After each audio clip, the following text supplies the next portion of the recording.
Gold, trusted gold buyers. మీరు తాకట్టు పెట్టిన బంగారాన్ని విడిపించి ఈ రోజు ఉన్న మార్కెట్ ధరకు కొనబడను.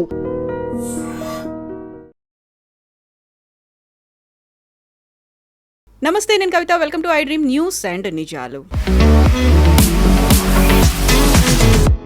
ఇరాన్ మీద అమెరికా, ఇజ్రాయెల్ చేస్తున్నటువంటి యుద్ధం 11వ రోజుకు చేరుకుంది. డొనాల్డ్ ట్రంప్ ఈ యుద్ధం త్వరలోనే ముగిసిపోతుంది అనేటువంటి ఒక ప్రకటన చేశారు. బట్ పెంటగాన్ మాత్రం యుద్ధం ఇప్పుడే మొదలైంది అనేటువంటి ఒక అనౌన్స్మెంట్ కూడా చేసింది.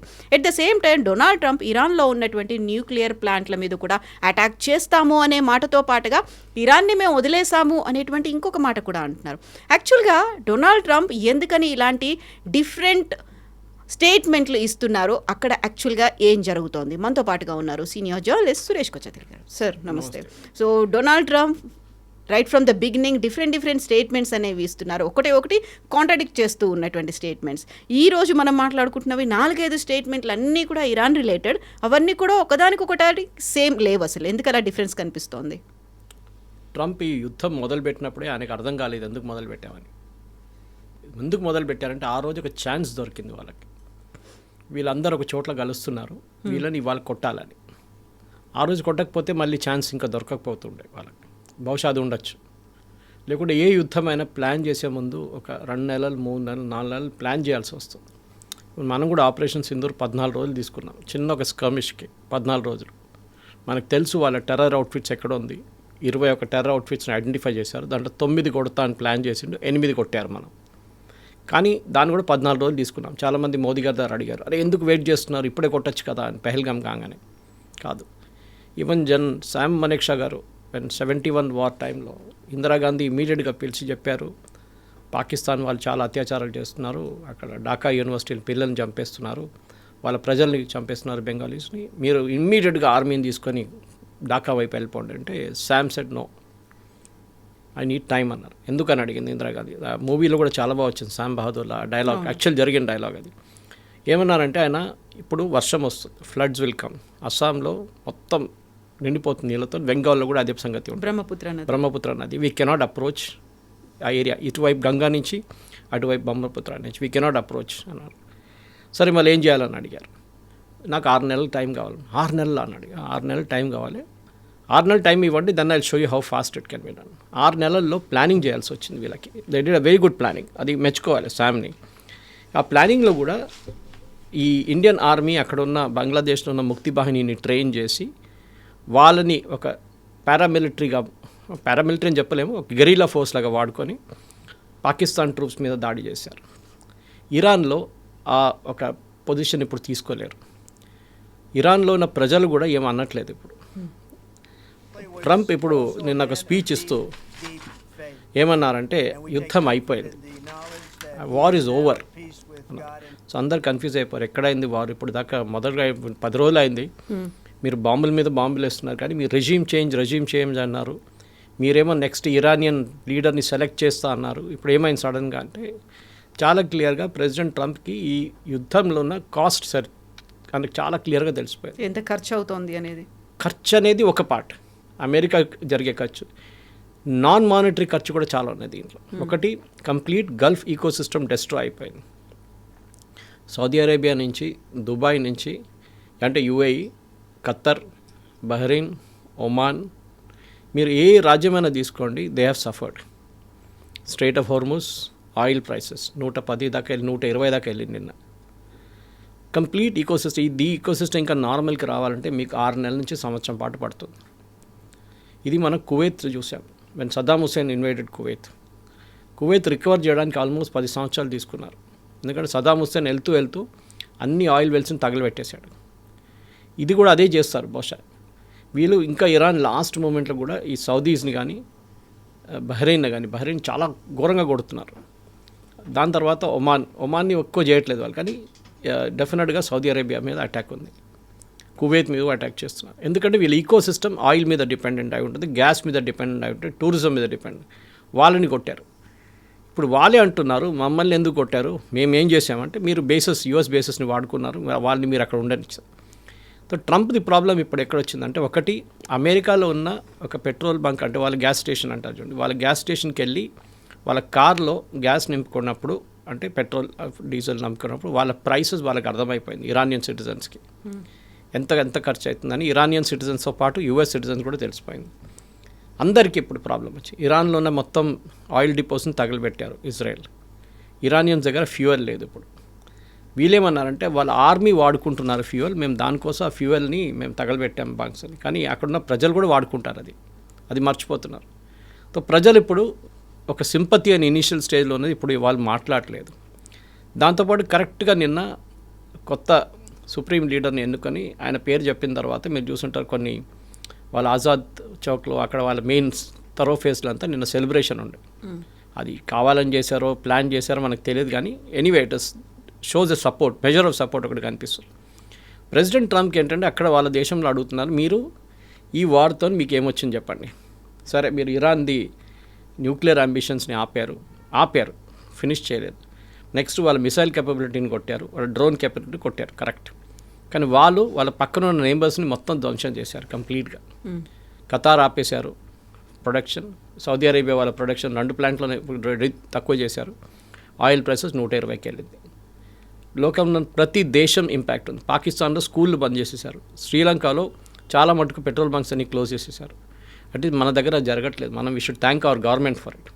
ఎందుకంటే మనం ఎంత మోదీ గారిని తిట్టున్నా కానీ ఈ కాంగ్రెస్ వాళ్ళు అట్లీస్ట్ ప్లానింగ్ ఉండే, మనకు తెలుసు ఇది జరుగుతుంది అనేది. మన స్ట్రాటజిక్ ఆయిల్ రిజర్వ్స్ కానీ రష్యా దగ్గర నుంచి తీసుకున్న ఆయిల్ కానీ ట్రంప్ చెప్పిన తర్వాత కూడా మనం ఫిబ్రవరిలో రష్యా దగ్గర నుంచి రికార్డ్ ఆయిల్ కొనుక్కున్నాం మనం. అప్పుడు 25% తీసేశారని చెప్పగానే మళ్ళీ మనం కొనడం మొదలుపెట్టాం రష్యా దగ్గర నుంచి. సో మనకి ఇప్పుడు situation is pretty safe except for ఎల్పీజీలో ఒక రెస్ట్రిక్షన్ పెట్టారు గవర్నమెంట్. 25 రోజుల తర్వాతే మీ నెక్స్ట్ సిలిండర్ బుక్ చేసుకోవచ్చు. ఇప్పుడు దాకా 20 రోజులు ఉంటాయి గ్యాప్. అంటే ఇప్పుడు ఆర్డర్ చేసిన తర్వాత ఇమీడియట్గా నెక్స్ట్ ఇది హోర్డింగ్ చేస్తున్నారు కొంతమంది, ఇంట్లో 2-3 సిలిండర్లు పెట్టుకుంటారని గ్యాప్ ఇచ్చారు. కానీ ఇంటర్నేషనల్ లెవెల్లో చూస్తే కవిత గారు it is absolutely across the board damage జరిగింది. ప్రతి ఎకానమీ ప్రతి దేశంలో అట్లీస్ట్ ఇంకా 6 నెలలు పడుతుంది రికవర్ కావడానికి. ఇవాళ బంగారం సిల్వర్ రేట్స్ పెరిగింది as we're speaking, which is very unusual. ఎందుకంటే స్టాక్ మార్కెట్ పైకి వెళ్ళినప్పుడు బంగారం పడిపోతుంది, బంగారం కిందికి వెళ్ళినప్పుడు స్టాక్ మార్కెట్ పెరుగుతుంది. ఇప్పుడు ఇవాళ జరిగింది ఏంటంటే stock market, Indian stock market pickup అయింది ఇవాళ, బికాజ్ యూఎస్ నుంచి పికప్ అయింది. Trump end of the war అని చెప్పగానే స్టాక్ మార్కెట్స్ పిక్డప్. మళ్ళీ బంగారం ఎందుకు ఎక్కువైంది? పాసిబ్లీ నిన్నటి స్టాక్ మార్కెట్ చూసుకొని బంగారం ఇవాళ అప్రిషియేట్ చేయండి, రేపు మళ్ళీ అది నార్మల్ లెవెల్కి వచ్చేస్తుంది. కానీ ఎవరైనా కానీ ఒక సేఫ్ హార్బర్ అని చూస్తారు. అంటే మీ దగ్గర ఉన్న డబ్బులు ఈజీగా ఏదైనా క్రైసిస్ వస్తే వాడుకోవడానికి బంగారం బెస్ట్ ఆప్షన్ అనుకుంటారు. సిల్వర్ కూడా పెరిగింది బై ద వే. ఇట్లాంటి పరిస్థితుల్లో ఇప్పుడు నిన్న రాత్రి ప్రెసిడెంట్ ట్రంప్ ప్రెసిడెంట్ పుటిన్కి ఫోన్ చేశారు. వాళ్ళు యుక్రెయిన్ రష్యా వారి గురించి మాట్లాడలేదంట, గంట సేపు మాట్లాడారు. దాంట్లో నచ్చల్లి మాట్లాడుంటారు యుక్రెయిన్ రష్యా, ట్రంప్ పుటిన్ అయితే పట్టించుకోరు. బట్ దాన్ని అంత హైలైట్ చేయదలుచుకోలేదు ఇప్పుడు. ఎందుకంటే ఇప్పుడు ఈ యుద్ధం ఆపాలంటే he will needs Putin support. Putin చెప్తే ఇరాన్ బహుశా వింటారు, కానీ దానికి ట్రంప్ కూడా మూవ్స్ తీసుకోవాల్సింది. దానికోసం నిన్న సాయంత్రం హీ అనౌన్స్ దట్ మేము యుద్ధానికి ఎండింగ్కి వచ్చేస్తాం. కానీ ఇజ్రాయెల్ ఇప్పుడు దాకా దాని గురించి ఒక్క మాట చెప్పలేదు. ఇజ్రాయెల్ ఏం చేస్తారు ఇప్పుడు? ఇజ్రాయెల్కి అక్కడ ఆల్రెడీ హమాస్తోనే ఉన్న గొడవ ఉంది, అది పక్కన ఇప్పుడు పెట్టారు. లెబనాన్లో చాలా సీరియస్ ఫైట్ నడుస్తుంది. ఇజ్రాయెల్ ఫోకస్ అంతా ఇప్పుడు లెబనాన్ మీద ఉంది. అప్పుడప్పుడు వచ్చి ఇరాన్ని కొట్టేసి వెళ్ళిపోతున్నారు, వారంలో ఒకసారి ఒక అటెండెన్స్ ఇచ్చేట్లాగా అన్నమాట.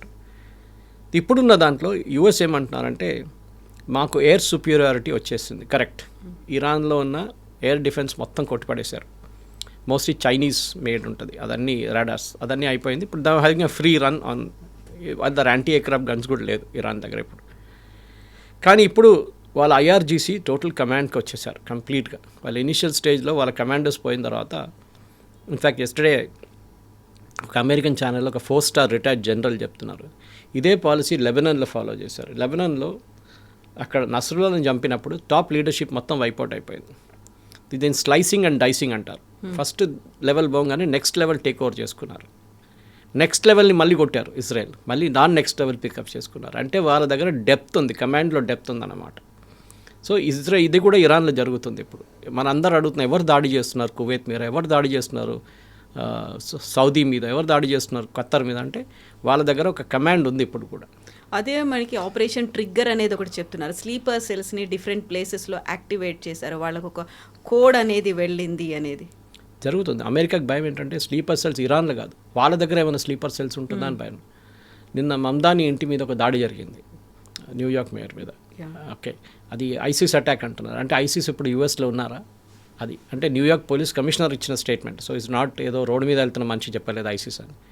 ఐసిస్ ఇన్స్పైర్డ్ స్టైల్ అంటున్నారు. సో ఆబ్వియస్లీ యూఎస్లో ఏదైనా జరగవచ్చు. యూఎస్కి అదొకటి భయం ఉంది. సో వాళ్ళు ఫస్ట్ ప్రయారిటీ ఇప్పుడు కవిత గారు ఏం చూస్తున్నారంటే యుద్ధం ఎందుకు మొదలైంది? యుద్ధం యురేనియం మీద మొదలైంది. ఖమేనీ కాదు, Khamenei was only a by product of it. అంటే అక్కడున్న రెజీమ్ని కొట్టాలనుకున్న లక్కీగా వాళ్ళకి ఆ రోజు దొరికింది, సాటర్డే రోజు పొద్దున్న. దానికోసం ఇమ్మీడియట్గా డిసైడ్ చేశారు.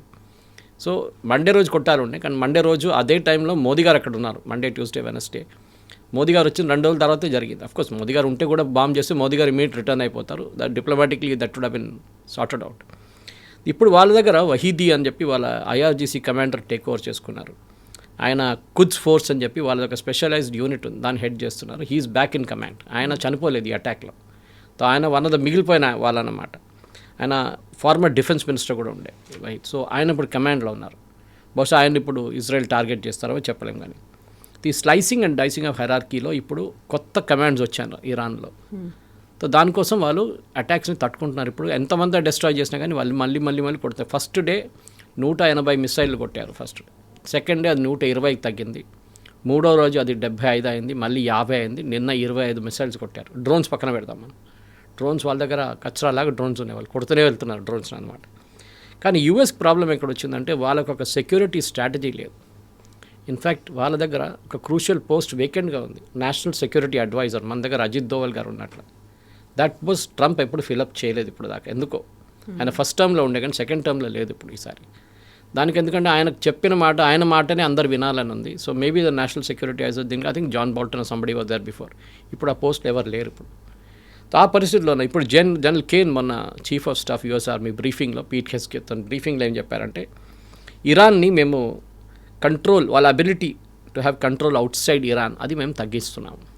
అంటే హెజ్బుల్లా, హమాస్, హూతీలు ఇవాళ పొద్దున కూడా సౌదీ అరేబియాతో మాట్లాడుతున్నారు. హూతీలు సౌదీ అరేబియాకి ఎప్పుడు పడదు. Saudi the only country, Arab country హూతీల మీద దాడి చేస్తున్నారు డైరెక్ట్గా. ఇప్పుడు వాళ్ళు యమన్లో ఉన్నారు, వాళ్ళకి స్పెషలైజ్ ఫోర్స్ యమన్లో ఉంది. అక్కడున్న గవర్నమెంట్ని సపోర్ట్ చేస్తుంది సౌదీ అరేబియా. ఇప్పుడు హూతీలు మాట్లాడుతున్నారు. ఇప్పుడు హూతీలు ఏమంటున్నారంటే మాకు ఇరాన్ నుంచి ఇంకా డబ్బులు రావు, మేము బతకాలి, మీరు డబ్బులు ఇస్తే మేము క్వైట్గా కూర్చుంటాం ఇక్కడ యమన్లో, మిమ్మల్ని ఏం చేయము, షిప్స్ని ఏం చేయము, మాకు డబ్బులు కావాలి, మాకు ఆయుధాలు దొరకకపోతే కూడా ప్రాబ్లం లేదు, మేము బతకాలి మేము. సో వాళ్ళకి సౌదీ అరేబియా వాళ్ళతో మాట్లాడుతున్నారు అనమాట. సో దాంతోపాటు యుఎస్ ఆర్మీ ఏమంటున్నా అంటే వీ హ్యావ్ నౌ ప్రివెంటెడ్, మిగతా చోట్ల అటాక్ చేయకుండా ఉండడానికి ప్రివెంట్ చేస్తున్నాం. కానీ అది జరగట్లేదు. మనం చూస్తున్నాం అప్పుడప్పుడు ఒక 2 మిసైళ్ళు పడుతున్నాయి, 10 డ్రోన్లు వెళ్ళి పడుతుంది. నిన్న రాత్రి కూడా చాలా మటుకు అటాక్స్ జరిగాయి. అంటే ఇరాన్ దగ్గర ఇప్పుడు కూడా ఫైర్ పవర్ ఉందన్నమాట. అది కాకుండా ప్రెసిడెంట్ ట్రంప్కి ఇప్పుడు ఇరానియన్ లీడర్షిప్ మీద కూడా ఒక ప్రాబ్లం వచ్చింది. మీకు గుర్తుంటుంది, ఇవాళ పొద్దున మాట్లాడుతూ కూడా అందరు అడిగారు ఎవరో ప్రెస్ వాళ్ళు, నిన్నటి ప్రెస్ కాన్ఫరెన్స్ మన దగ్గర పొద్దున టైంకి ఇండియన్ టైం, అంటే మీరు ఇరాన్లో ప్రజల దగ్గర రోడ్డు మీదకి రమ్మన్నారు, change is coming, help is on the way అన్నారు. కానీ ఇప్పుడు మీరు ఇరానియన్ ప్రజల దగ్గర ఏం చెప్పట్లేదు, మీరేమో విత్డ్రా చేసుకుంటున్నారు. ప్రజల సంగతి ఏమవుతుంది? మీరే చెప్పారు వాళ్ళ ప్రజలు ప్రొటెస్ట్ చేయాలి అది ఇది అన్నారు. ఇప్పుడు వాళ్ళ కొత్త లీడర్షిప్ వచ్చేసింది, వాళ్ళు ఏదో జరగలేదు, అసలు ఏం జరగలేనట్టు మాట్లాడుతున్నారు వాళ్ళు. మీరేమో యుద్ధం అయిపోయింది నేను విత్డ్రా చేసుకుంటా అంటున్నారు. What are the strategy behind? మీరు ఎందుకు వెళ్ళారు అంటే యురేనియం.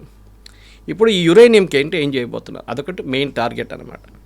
దీన్ని ఏమంటున్నారంటే యురేనియం కొన్ని చోట్ల పెట్టుకున్నారు వీళ్ళు. ఒకటి ఇస్ఫహాన్, అక్కడ యూనివర్సిటీ ఉంది పెద్దది ఒకటి, దగ్గరే న్యూక్లియర్ ఫెసిలిటీ ఒకటి ఉంది. అక్కడ ఆల్మోస్ట్ 200 కిలోగ్రాముల ఎన్రిచ్డ్ యురేనియం ఉంది అంటున్నారు. అది మన పొట్లాల గట్టు అక్కడ పెట్టరు వాళ్ళు. It is a highly secure thing deep inside mountains. దానికోసం వీళ్ళు లాస్ట్ టైం కొట్టినప్పుడు కూడా B-2 బాంబర్స్లో డ్యామేజ్ జరగలేదు, దానికి అక్కడ దాకా వెళ్ళలేకపోయారు. సెకండ్ ఏంటంటే దానికి వెంటిలేషన్ షాఫ్ట్ లేదు. వెంటిలేషన్ మీరు కొండ కింద వెళ్ళినప్పుడు న్యాచురల్ వెంటిలేషన్ షాఫ్ట్ కావాలి మీకు, ఎయిర్, ఫ్రెష్ ఎయిర్. వీరు ఇంకేదో టెక్నాలజీ యూజ్ చేసి ఫ్రెష్ ఎయిర్ని పంపిస్తున్నారు లోపలికి. బహుశా అది పైప్ నుంచి పంపిస్తున్నారేమో, ఫుట్ ఆఫ్ ద మౌంటైన్ నుంచి లోపలికి పైప్లో ఫ్రెష్ ఎయిర్ పంపిస్తున్నారు, అది ఉండొచ్చు. సో ఇప్పుడు జరిగిన దాడిలో కూడా ఈసారి కూడా అది డిస్ట్రాయ్ కాలేదు. అంటే లాస్ట్ ఇయర్ జూన్లో జరిగిన దాడిలో ఇట్ వాజ్ నాట్ డిస్ట్రాయిడ్, కానీ అక్కడ ఉంది. ప్రెజెంట్ ప్యూరిటీ ఏమంటున్నారంటే ఈ 60% దాకా ప్యూరిటీ ఉంది దానికి, ఆ యురేనియంకి అంటున్నారు. దాన్ని బయటికి ఎట్లా తీయాలి, ఇది ఒక పెద్ద ప్రశ్న ఇప్పుడు ప్రెసిడెంట్ ట్రంప్కి అండ్ ఆల్సో నెటన్యాహు. ఒక స్పెషలైజ్ ఫోర్స్ని యూఎస్ తయారు చేస్తున్నారు దీనికని చెప్తున్నారు. So I made my notes on that basis అనమాట ఇవాళ పొద్దున. ఎట్లా తీస్తారు అక్కడి నుంచి ఆ యురేనియం బయటకు ఎట్లా తీయాలని చెప్పి ఒక స్ట్రాటజీ వీళ్ళు డెవలప్ చేస్తున్నారు అన్నమాట. ఒకవేళ తీయకపోతే వాటిని మేము పేల్చేస్తాము అనేటువంటి ఒక మాట కూడా ట్రంప్ అంటున్నారు. చేయలేరు అంత ఈజీగా. యురేనియం అనేది పేల్చేస్తే మళ్ళీ నెక్స్ట్ ఒక 10,000 సంవత్సరాల దాకా అక్కడ ఎవరు ఉండలేరు ఇరాన్లో. It is not easy. Hiroshima Nagasaki మనం చూసాం. We saw the Fukushima nuclear reactor disaster. Chernobyl మనం చూసాం. ఇదంతా చూసిన తర్వాత పేల్చేస్తాం ఏదో దివాళీ పటాకాలు కాదు ఇది. He has to extract it. అంటే అక్కడ ఒక స్పెషలైజ్డ్ గ్రౌండ్ ఫోర్స్ని పంపించి ఆ యురేనియంని బయట తీసుకోవాల్సి వస్తుంది. దాన్ని వాళ్ళు చూసుకొని ఊరుకోరు. పక్కన ఇరానియన్స్ వాళ్ళు డెఫినెట్గా అటాక్ చేస్తారు. వాళ్ళతో సరే ఒక ఒప్పందం చేసి ఆ న్యూక్లియర్ మెటీరియల్ బయట తీయాలంటే వాళ్ళు పట్టించుకోరు. ఇంత చేసిన తర్వాత వాళ్ళు అస్సలు అగ్రీ చేయరు దానికోసం. సో ఈ ఇస్ఫహాన్ న్యూక్లియర్ ఫెసిలిటీలో ఉన్న దాన్ని స్పెషలైజ్ ఫోర్స్ యూజ్ చేసి 200 కిలోలు ఉన్న హైలీ ఎన్రిచ్డ్ యురేనియం బయట తీయాలి. ఈ హైలీ ఎన్రిచ్ యురేనియం అనేది మనం యూజువల్లీ యురేనియం వాడుతున్నప్పుడు దీనికంటే ముందు కూడా మనం డిస్కస్ చేసాం. పీస్ఫుల్ పర్పస్ అంటే న్యూక్లియర్ ప్లాంట్ నడిపించడానికి యూజ్ చేస్తాం. మన దగ్గర చెర్లపల్లిలో ఉన్నట్ల సేమ్ థింగ్. కానీ ఇది ఇప్పుడు 60% ప్యూరిటీకి వచ్చేసింది. న్యూక్లియర్ బాంబ్ తయారు చేయొచ్చు అంటే తయారు చేయొచ్చు, కానీ అంత బాగుండదు. It's not a great nuclear bomb. Perfection ఉండదు. 90%కి వచ్చేస్తే పర్ఫెక్షన్ వచ్చేస్తుంది. దానికి ఇంకొక 3-4 నెలలు దూరం ఉన్నారు ఇరాన్ ఇప్పుడు. సో ఈ టైంలో ఆ న్యూక్లియర్ మెటీరియల్ని బయటికి తీసుకురావాలంటే ఒక పెద్ద ఛాలెంజ్ ఉండబోతుంది. నా దగ్గర ఉన్న నోట్స్ ప్రకారం వీళ్ళు ఇస్ఫహాన్లో ఉన్న టనల్స్లో ఇది లోడ్ చేసి పెట్టారు. అక్కడి నుంచి బయటికి తీయడానికి అమెరికా ఒక స్పెషల్ ఫోర్స్ని పంపించాల్సి వస్తుంది. ఆ స్పెషల్ ఫోర్స్ మనం వెనిజువేలాలో చూసాం. దానికన్నా ముందు ఒసామా బిన్ లాడెన్ని చంపినప్పుడు చూసాం. యూఎస్ నేవీ సీల్స్ని వాడారు. అట్లాంటి ఒక స్పెషలైజ్ ఫోర్స్ని తీసుకొని వీళ్ళు అప్రోచ్ చేయాల్సి వస్తుందన్నమాట. సో ఏరియల్ బొంబార్డ్మెంట్ ఒకటే చేసి మీరు ఆ న్యూక్లియర్ ఫెసిలిటీని మొత్తం ధ్వంసం చేయలేరు. మ్యాక్సిమం మీరు కొన్ని రోజులు దాని ఎంట్రన్స్లో కొట్టచ్చు. అది కూడా వాళ్ళు క్లియర్ చేసుకున్నారంట. లాస్ట్ 6 నెలల్లో ఫస్ట్ బాంబింగ్లో జూన్లో జరిగిన బాంబింగ్లో చాలా మటుకు వాళ్ళు బుల్డోజర్లు జేసీబీలు యూజ్ చేసి మొత్తం క్లియర్ చేసేసారంట. ఇప్పుడు వాళ్ళు అప్రోచ్ అవుతున్నారు. మళ్ళీ ఆ పర్టికులర్ స్పాట్కి అప్రోచ్ అయ్యారని చెప్పిన తర్వాతనే ఈ కొత్త వార్ మొదలైందన్నమాట. ఇప్పుడు దాంట్లో ఎలీట్ యూనిట్స్ యూఎస్ మిలిటరీ నుంచి యూజ్ చేయాల్సి వస్తుంది. వాళ్ళ జాయింట్ స్పెషల్ ఆపరేషన్స్ కమాండ్ అని ఉంది. ఇజ్రాయేలీ కమాండో ఫోర్స్తోని కలిసి వీళ్ళు ఇన్ఫిల్ట్రేట్ చేసి టనల్స్ లోపలికి వెళ్ళి secure and then or destroy the uranium అంటారు. ఆ డెస్ట్రాయ్ అనే వర్డ్ నాకు చాలా డిస్టర్బింగ్ ఉందంటే uranium can never be destroyed. It will be big disaster. Not just అక్కడ వెళ్ళి డిస్ట్రాయ్ చేస్తున్న వాళ్ళు కూడా కాదు, మిగతా చుట్టుపక్కల ఉన్న ఒక 100-200 కిలోమీటర్ 300 కిలోమీటర్ దాకా ఎవరు ఉండలేరు దాని తర్వాత. ఆ పరిస్థితిలో ఉంటుంది. Or that entire mountain will collapse. Okay, అది కూడా జరగవచ్చు ఆ బ్లాస్ట్లో. బికాజ్ మనం పోఖ్రాన్లో చూసాం. మనం ఎట్లా హౌ డు వి బ్లాస్ట్ అనమాట. అండర్ గ్రౌండ్కి వెళ్ళి ఎంతో లోతుకి వెళ్ళి 2-3 కిలోమీటర్ లోపుకి వెళ్ళి అక్కడ మనం యురేనియం పెట్టి we blasted to test the potency of it అనమాట. ఇదంతా ఈజీ కాదు. దీన్ని చేయాలంటే చాలా మటుకు వీ నీడ్ స్పెషలైజ్డ్ ట్రూప్స్. దీనికి ఆ సరౌండింగ్ ఏరియాలో ఉన్న మనుషులు సపోర్ట్ చేయాల్సి వస్తుంది. లాజిస్టిక్స్ కావాల్సి వస్తుంది. అంటే మీకు చినూక్ హెలికాప్టర్స్ కానీ మిగతా ఎయిర్క్రాఫ్ట్ కానీ B-2 బాంబర్స్ పైనుంచి తిరుగుతుంటుంది. దాంతోపాటు F-35 కూడా ఉంటుంది. ఇది అన్నీ చేయాల్సి వస్తుంది, అన్నీ తీసుకురావాల్సి వస్తుంది అనమాట. కానీ ఇప్పుడున్న పరిస్థితుల్లో possibly this is not possible. So president Trump ఇప్పుడు అయిపోయింది యుద్ధం అనగానే ఎట్లా స్టాప్ చేస్తారు, ఎక్కడ స్టాప్ చేస్తారంటే యురేనియంతోనే స్టాప్ కావాల్సి. లేకుంటే మళ్ళీ 6 నెలల తర్వాత నేను చెప్పిన దాని ప్రకారం మళ్ళీ ఇదే యుద్ధం మళ్ళీ ప్రారంభమవుతుంది. మళ్ళీ ఎన్రిచ్ చేస్తున్నారు అని చెప్పేసి. ఎందుకంటే ఇప్పుడు ఒకసారి వాళ్ళకి ఒక గ్రీన్ సిగ్నల్ దొరికింది అనుకోండి ఇరాన్కి, అంటే ఇంత చేసిన తర్వాత కూడా అమెరికా మా మీద ఏం చేయలేకపోయారు అనగానే వాళ్ళకి ఒక ఫ్రెష్ ఎనర్జీ వస్తుంది. చవన్ప్రాష్ తినట్టు ఉంటుంది అనమాట వాళ్ళకి. సో దీనికి వాళ్ళకి ఒక స్పెషలైజ్ టీం ఉన్నారు అమెరికాలో. చేయలేదని కాదు, అది చేశారు దీనికన్నా ముందు కూడా. కానీ అది ఇంత పెద్ద కెపాసిటీలో చేయలేదు. న్యూక్లియర్ డిజాస్టర్ ఇక్కడ జరిగినప్పుడు they have use certain units. దాన్ని రేడియలాజికల్ మెటీరియల్స్ హ్యాండిల్ చేస్తే రెండర్ సేఫ్ యూనిట్స్ అని చెప్పి ఒక యూనిట్ ఉంది యూఎస్ ఆర్మీలో.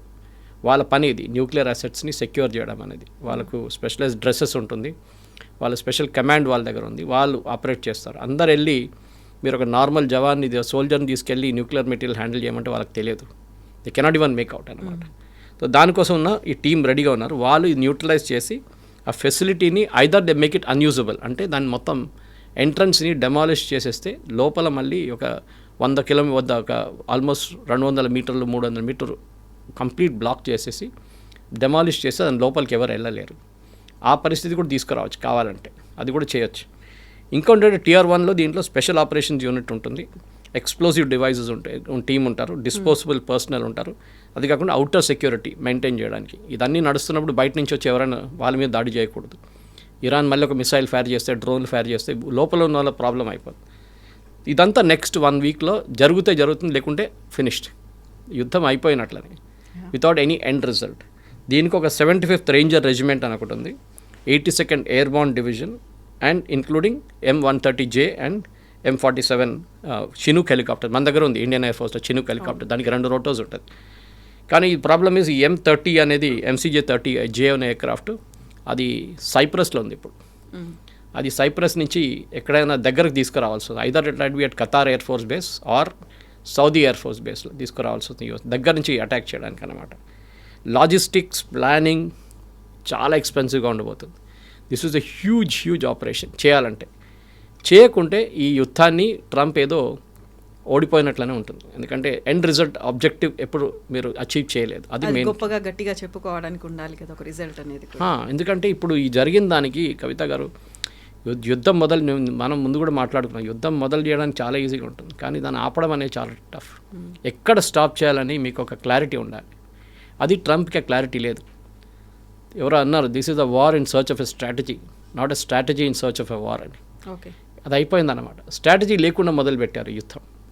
ఆ రోజు లక్కీగా సాటర్డే రోజు పొద్దున్న వీళ్ళందరూ అసెంబ్లీ అవుతున్నారు, మళ్ళీ వెళ్ళి కొడదామని చెప్పి ప్లాన్ చేసుకుంటారు. దాని తర్వాత ఉన్న కాన్సిక్వెన్సెస్ వీళ్ళు ప్లాన్ చేయలేదు. వీళ్ళేమనుకున్నారు, వాళ్ళ లీడర్షిప్ని కొట్టంగానే మొత్తం ఇరానియన్ రెజిమ్ మొత్తం పడిపోతుందని, కొలాప్స్ అవుతుంది. కాలేదు.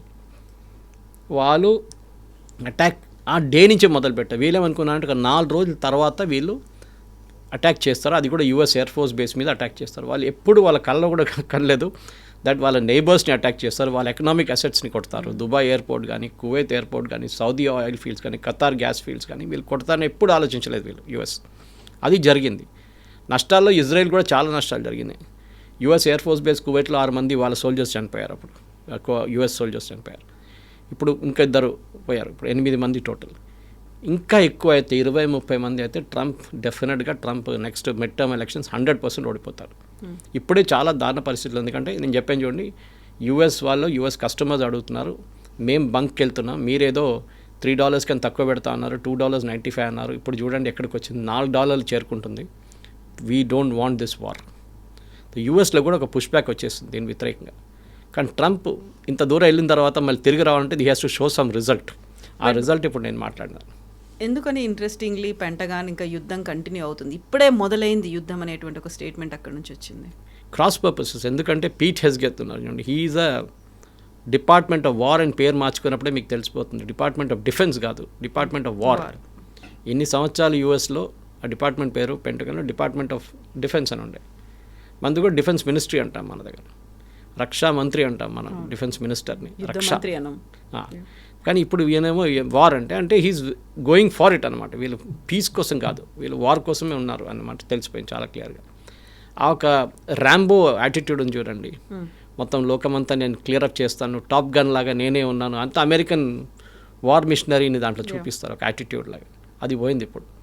I think America first time ఒక చిన్న రాజ్యమైన ఇరాన్తోని వాళ్ళకి అర్థమైపోయింది దట్ దే కెనాట్ ఫైట్. ఒక యూనిలాటరల్ అన్ప్లాన్డ్ వార్ వెళ్ళారు. అన్ప్లాన్డ్ వార్లో ఇజ్రాయెల్కి ఏం కావాలో వాళ్ళు అచీవ్ చేసుకున్నారు, which is basically decapacitating the Iranian leadership. కానీ అమెరికాకి ఏమైనా వచ్చిందంటే అమెరికాకి ఈ యుద్ధం నుంచి ఏం రాలేదు, నో బెనిఫిట్ అట్ ఆల్ అనమాట. కాకపోతే యునైటెడ్ అరబ్ ఎమిరేట్స్ అధ్యక్షుడు ఒక మాట చెప్తున్నారు, ఈ యుద్ధం ఆపాలి అంటే మోదీ ఒక్క ఫోన్ కాల్ చేస్తే చాలు, ఇరాన్తో పాటుగా ఇజ్రాయెల్ దేశ అధ్యక్షులు యాక్సెప్ట్ చేస్తారు, వాళ్ళకి మోదీతో మంచి సంబంధాలు ఉన్నాయి, సో ఒక ఎండ్ కార్డ్ పడాలి అంటే Modi has to do a call. Modi గారు లిమిటేషన్స్ కూడా మోదీ గారు తెలుసు చాలా క్లియర్గా.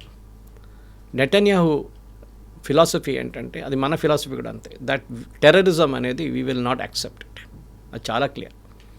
ఇరాన్ ఒక్కరే యాజ్ అ నేషన్ ఉంటే వాళ్ళు యురేనియం డెవలప్ చేసుకుంటారు, ఏం డెవలప్ చేసుకున్నా కానీ ఇజ్రాయెల్కి ఇంత టెన్షన్ లేకపోతుండే. ప్రాబ్లం వాజ్ పక్కనున్న హెజ్బుల్లాని ఫండ్ చేయడం, ఇటువైపు ఉన్న హమాస్ని ఫండ్ చేయడం, అక్కడున్న హూతీకి ఫండ్ చేయడం, వాళ్ళకి ఆయుధం ఇవ్వడం అనేది ఒక పెద్ద ఇష్యూ అయిపోయింది. అక్కడే ఇజ్రాయెల్కి ఇష్యూ ఉండే.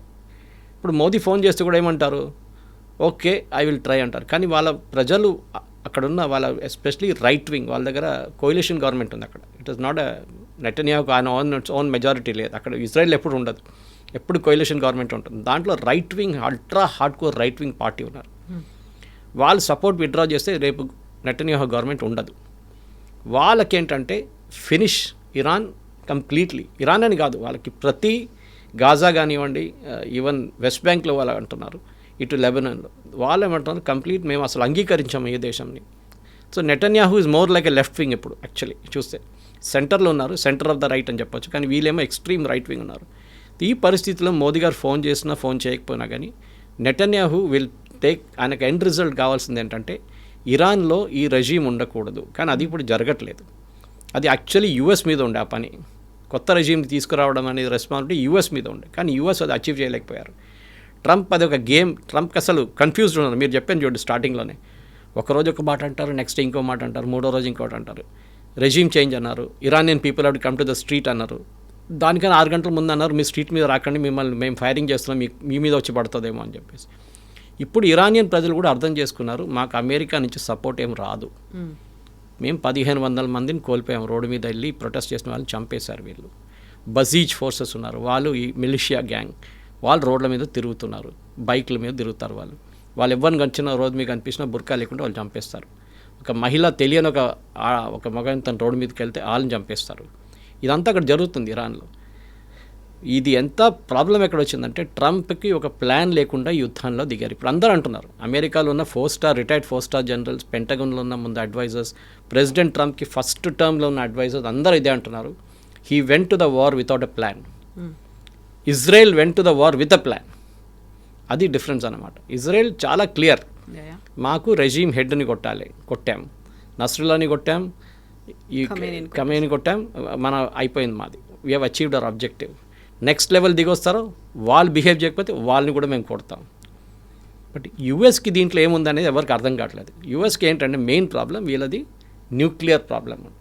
ఆ న్యూక్లియర్ ప్రాబ్లం నేను మీకు డీటెయిల్గా ఇప్పుడు ఎక్స్ప్లెయిన్ చేశాను. అది అక్కడి నుంచి తీయాలంటే చాలా కష్టం. ఐఈఏఈ కూడా అంటే ఇంటర్నేషనల్ అటామిక్ ఎనర్జీ ఏజెన్సీ కూడా చెప్తున్నారు 60% ప్యూరిటీ ఉంది ఇప్పుడు వాళ్ళ దగ్గర. ఇప్పుడు యుఎస్ ఆ యురేనియన్ని తీసి ఏం చేద్దాం అనుకుంటుంది? తీసుకుంది పెట్టుకోవచ్చు, that is not a problem. తీసుకొని సేఫ్గా ఎక్కడైనా పెట్టుకోవచ్చు, ఐఏఈకి హ్యాండ్ ఓవర్ చేయొచ్చు, or they can keep it in their nuclear facilities. Okay, తీయడానికి ప్రాబ్లం కవిత గారు. ఇది రెడీమేడ్గా ఎవరు అక్కడ ఒక డబ్బాలో పెట్టుకుంటే ప్రాబ్లం లేదు. This has to be very carefully extracted. అంటే ఎంత జింజర్లీ హ్యాండిల్ చేయాలంటే ఇది ఎక్కడో ఒక చిన్న మైన్యూట్ డ్రాప్ పడితే చాలు గ్రౌండ్ మీద అయిపోయింది. దెన్ ఎవరెవరు పక్కన ఉన్నారు 10 కిలోమీటర్లు 20 కిలోమీటర్లు అందరు ఎక్స్పోజర్ అయిపోతారు దానికి. సో యురేనియం అనేది హైలీ రేడియో యాక్టివ్, అది కూడా 60% ప్యూరిటీ ఉన్నది. It's extremely dangerous to handle. Okay, ఆ కెపాసిటీ ఉన్న చాలా తక్కువ ఆర్గనైజేషన్స్ ఉన్నారు హూ కెన్ హ్యాండిల్ ఇట్. ఇప్పుడు మనం కూడా వీ కెన్ ప్రౌడ్లీ సే మన భారత్ దగ్గర ఉన్న బాబా అటామిక్ రీసెర్చ్ సెంటర్ కానీ, ఈవెన్ చర్లపల్లిలో ఉన్న న్యూక్లియర్ ఫ్యూయల్ కాంప్లెక్స్ కానీ వాళ్ళు చాలా బాగా హ్యాండిల్ చేస్తారు దీన్ని. చాలా క్రిటికల్ రిసోర్స్ ఇది. ఇప్పుడు మన కెనడా నుంచి చేస్తున్నాడు, కెనడియన్ ప్రధానమంత్రితో కూడా మనం ఒప్పందం చేసుకున్నాం యురేనియం కోసం. మన దగ్గర యురేనియం ఎక్కువ లేదు ఇండియాలో, బయట నుంచి తెప్పించుకో, other from Australia or from Canada. ఇప్పుడు రేపు ఇది ఎవరికి ఇస్తారనేది ఉంటుంది. 200 కిలోలు దొరికింది అనుకోండి, మీరు అడిగిన ప్రశ్న కరెక్టే, తీసుకెళ్ళి యూఎస్లో పెట్టుకుంటారు. ఎందుకంటే వాళ్ళు అంటారు మళ్ళీ ఇరాన్కి ఇంకెవరికైనా ఇస్తే వాళ్ళు వాడుకుంటారని భయం ఉంటుంది. ఇది ఎవరికి ఇవ్వకూడదు, స్పెషల్లీ వెస్ట్ ఏషియాలో ఎవరికి ఇవ్వకూడదు. ఆలోచించండి, ఇంత డబ్బులున్న సౌదీ అరేబియా కూడా ఎప్పుడో ఒక ఆలోచిస్తుంటారు, వాళ్ళు పాకిస్తాన్తో ఎందుకు ఒప్పందం చేశారు, ఏదో ఒక రోజు మాకు ఈ టెక్నాలజీకి యాక్సెస్ వస్తుంది అని. కానీ US, Israel, no west Asian nation. అది ఇప్పుడు ఇరాన్ అంటున్నారు, రేపు ఈవెన్ కువైత్ ట్రై చేస్తే కువైత్ని కొడతారు వాళ్ళు. ఎవరు యాక్సెప్ట్ చేయకూడదు, ఎవరు యాక్సెస్ చేయకూడదు. పాకిస్తాన్ కూడా actually sitting at the border now చాలా మటుకు. ఇజ్రాయెల్కి అన్నిటికంటే పెద్ద భయం ఏంటంటే పాకిస్తాన్ దగ్గర ఉన్న న్యూక్లియర్ టెక్నాలజీ వాళ్ళు ఎవరికైనా అమ్ముకుంటారా అనే భయం ఉంది. వాళ్ళ డబ్బులు లేవు ఇప్పుడు ఈ టెక్నాలజీని. కానీ అంత ఈజీ కాదు. ఏదో ఒక ఫర్ ఎగ్జాంపుల్ కార్ తయారు చేసే టెక్నాలజీ లేకుంటే ఒక ఇస్రోలో రాకెట్ తయారు చేసే టెక్నాలజీ కాదు ఇది. Even bartering system it is just not possible. So దాన్ని అఫ్కోర్స్ అమెరికా చూసుకుంటున్నారు. పాకిస్తాన్ దగ్గర న్యూక్లియర్ అసెట్స్, దాన్ని నేను చెప్పాను చూడండి, ఇంకా తాళం వేసి వాళ్ళ కీస్ వాళ్ళ దగ్గర ఉంది, అమెరికా దగ్గర ఉంది. ఇరాన్ దగ్గర ఉన్న ఈ యురేనియంని ఎక్స్ట్రాక్ట్ చేయడం అనేది ఈ యుద్ధం మొత్తం కంప్లీట్గా ఎండ్ కావాలంటే అది ఎండ్ సొల్యూషన్. అది జరగకపోతే ప్రెసిడెంట్ ట్రంప్ నేను గెలిచాను అంటారు. We have already won the war అని చెప్పారు. స్టామర్దర్ చెప్పారు నాకు న్యూక్లియర్ మీ ఏం చేస్తే ఎయిర్ ఫోర్స్ హెల్ప్ అక్కర్లేదు, మీ aircraft carrier we already won the war అన్నారు. అర్థం కావట్లేదు ఈ వన్ ద వార్ ఎక్కడి నుంచి వచ్చింది. ఎందుకంటే ఎక్కడ గెలిచారు, what is your end objective? Regime change జరిగిందా? జరగలేదు. ఒక లీడర్ని చంపారు కరెక్ట్, కానీ ఆయన ఇంకో దీన్ని తీసుకొచ్చారు. 80 సంవత్సరాలు ఉన్న ముసలాయిని తీసుకొచ్చి 50 సంవత్సరాల యంగ్స్టర్స్ని తీసుకొచ్చి కూర్చోబెట్టారు మీరు ఇప్పుడు. రేపు ఆయన చంపితే ఇంకో 40 సంవత్సరాలు ఉన్న ఇంకోటి వచ్చి కూర్చుంటాడు. వాళ్ళు ఇంకా హార్డ్ కోర్. వాళ్ళ నాన్నగారు కొంచెం డీసెంట్ ఉందంటున్నారు వీళ్ళు ఇప్పుడు ఉన్న ఈయనైతే ఇంకా హార్డ్ కోర్ మనిషి. నెక్స్ట్ వచ్చే మనిషి పాసిబుల్ ఇంకా దారుణం అయిపోతే ఏం చేస్తారు రేపు? Where is the end game? మళ్ళీ ఇంకా 6 నెలల తర్వాత మళ్ళీ ఇంకో యుద్ధం స్టార్ట్ చేస్తారా మీరు? వెస్ట్ ఏషియా ఎకానమీ ఏమవుతుంది? దుబాయ్ టూరిజం చూడండి, కుక్కల్ని పిల్లిలన్నా రోడ్ మీద విడిచేసి వెళ్ళిపోయారంట, అందరూ పారిపోయారంట దుబాయ్ నుంచి చాలామంది. మనకు తెలియదు. This is the news being given out side. నిజం ఉండొచ్చు, తప్పు ఉండొచ్చు, ఏదైనా ఉండొచ్చు అది, కానీ జరిగిందంతా ఇది. You have destroyed a complete west Asian economy. ఇంకొక 6 నెలల నుంచి 2 సంవత్సరాలు 3 సంవత్సరాల దాకా పట్టవచ్చు వాళ్ళు రికవర్ చేయడానికి. ఇంత మీన్ టైం ఆలోచించండి, శ్రీలంకలో ఫ్యూయల్ లేదు, ఇండోనేషియాలో లేదు, మలేషియాలో లేదు, మొత్తం complete south east Asia is gone. ఇటువైపు యూకేలో గ్యాస్ ప్రైసెస్ 30, 40, 50% పెరిగిందంట అట్ ద బంక్స్. ఎట్లా ఉంటారు వీళ్ళు? యూకే దగ్గర ఇంకా 2 వారాలకు ఉన్న గ్యాసే ఉందంట. ఏం చేస్తే ఎక్కడి నుంచి తెప్పించుకుంటారు? రష్యా అంటున్నారు మీరు నాతో డీల్ చేస్తే long deal, but no short term deal. వారం తర్వాత మాకు మళ్ళీ మేము ఆఫ్ చేసేస్తాం ట్యాప్ అంటే మాకు అక్కర్లేదు. అంటే యూక్రెయిన్ని సరెండర్ చేపియండి. That will be Putin's first condition. As Ukraine to surrender we will give you gas, otherwise no gas. Simple as that. అందరికీ అన్ని స్ట్రాటజీస్ ఉన్నాయి. ఎస్, ఉండాలి. ఏదైనా మనం ఒక చెస్ గేమ్ ఆడుతున్నప్పుడు కూడా దాంట్లో ఒక స్ట్రాటజీ ఉంటుంది, ఒక ఎండ్ గేమ్ ఉంటుంది, ఎక్కడ చెక్మేట్ చేయాలని చెప్పేసి. ట్రంప్కి ఆ చెక్మేట్ తెలియదు ఎక్కడ ఉందని, అది చేయలేకపోతున్నాడు అనమాట. అది. Yes sir, thank you so Thank you very much. much. Thank you. నిజంగా ప్రస్తుతం ఉన్నటువంటి సమాజం దేనికి ప్రయారిటీ ఇస్తుంది? ఆర్థిక సంబంధాల చుట్టూ మాత్రమే తిరుగుతోంది. మళ్ళీ ఎన్నికలంగానే చాలా విరక్తి కలుగుతాను. మంచి అనిపిస్తుంది కదా, లేడీస్ కూడా ఛాలెంజింగ్ జాబ్స్ చేసినప్పుడు చాలా బాగుంటుంది.